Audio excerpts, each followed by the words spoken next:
Halo guys, kembali lagi di channel Goody TV. Kali ini Mimin akan membagikan sebuah video yang begitu menarik di mana seorang komika disabilitas sindirannya begitu menohok untuk si Fufu Fafa atau Gibran, dan juga tentunya apa yang menjadi sindiran-sindiran ini membuat mental para buzzer-buzzernya Fufu Fafa pasti bergetar.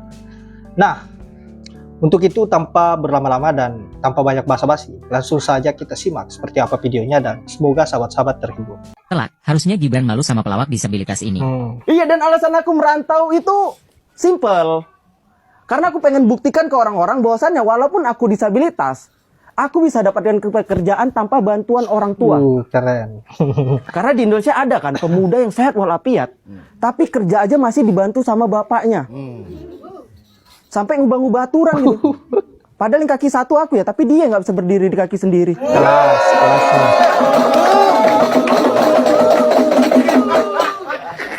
Oh, ala Yono.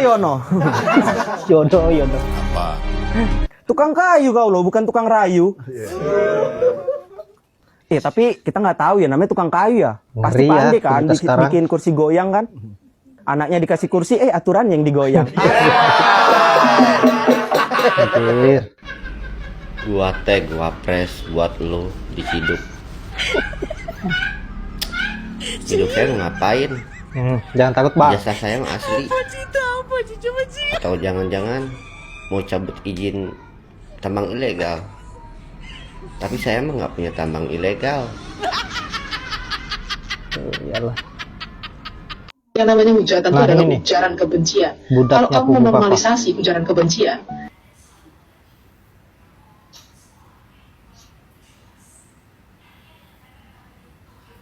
Kasih paham.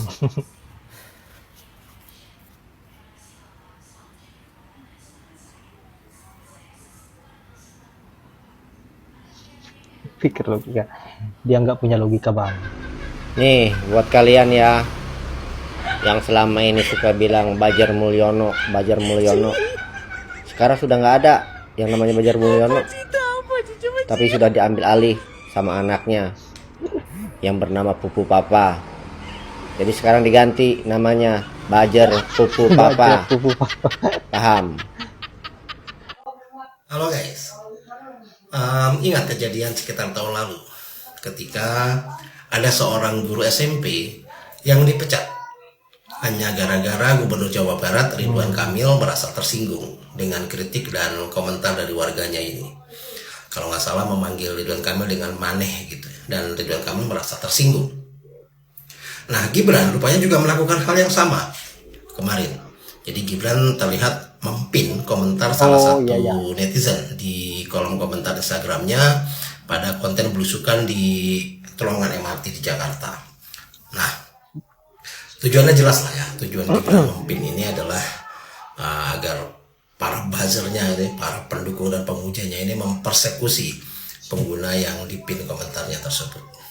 Sekaligus mendapatkan simpati bahwa seolah-olah Gibran ini mendapatkan penghinaan ya. Jadi seolah-olah Gibran adalah korban dari penghinaan. Nah, lalu orang tersebut yang katanya menghina ini bisa saja di kehidupan nyatanya dia akan dikucilkan. Lalu kalau dia bekerja bisa saja dia dikeluarkan dari pekerjaannya, seperti guru SMP yang di Jawa Barat itu, dengan alasan perusahaan nggak mau terbawa imbas atau terkena imbas dari permasalahan seperti ini. Dan ya bisa saja kalau misalnya mentalnya tidak cukup tangguh, dia bisa terkena mental, lalu bisa saja dia bunuh diri, bisa sampai sejauh itu. Nah, cara seperti ini adalah cara-cara diktator versi modern saat ini. Hanya dengan modal pin atau membalas komentar singkat, maka orang yang menghina ini akan dihajar oleh ribuan para buzzer, pemuja-pemuja yang secara membabi buta bertubi-tubi melakukan persekusi, bahkan bisa masuk ke teror, bisa melakukan doxing, penyebaran data pribadi dan sebagainya. Nah, Ridwan Kamil dan Gibran sudah melakukannya. Mereka telah melakukannya bahkan bukan cuma sekali, terlihat beberapa kali bahkan. Nah, selain mendapatkan simpati, saya rasa mungkin ada kepuasan batin tersendiri ya kepada pemimpin model seperti ini. Ya, naluri mereka kan naluri manusia, dia selalu ingin dilihat memiliki power. Ya, tapi di zaman sekarang tidak mungkin, atau para pejabat negara nggak mungkin melakukan kekerasan secara langsung. Maka cukup dengan mempin, membalas komentar, kita bisa lihat betapa mengerikannya telunjuk seorang penyelenggara negara. Jadi ya kalian ini hanya boleh memuji, nggak boleh mengkritik, apalagi sampai dengan nada-nada yang keras gitu ya.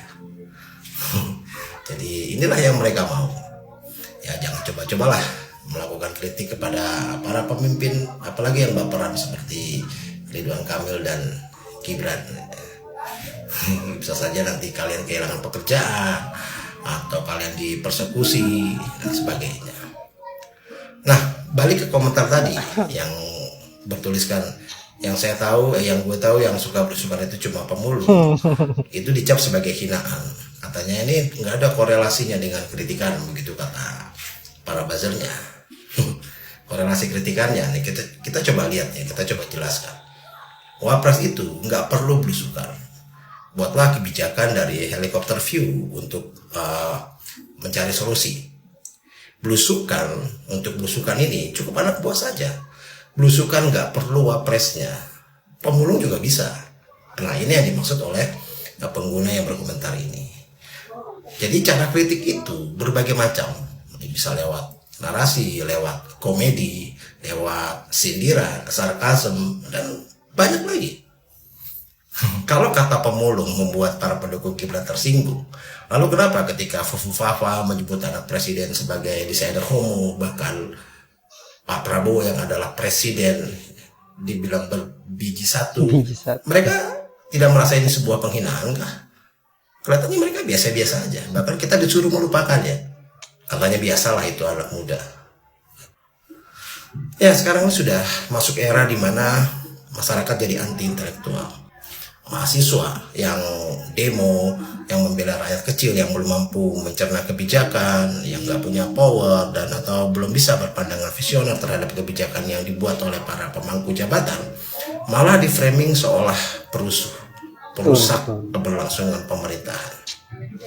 Mereka yang mengkritisi kebijakan atau hal-hal yang dilakukan oleh pemerintah yang tidak pro rakyat dibilang sebagai pemecah belah rakyat. Salam.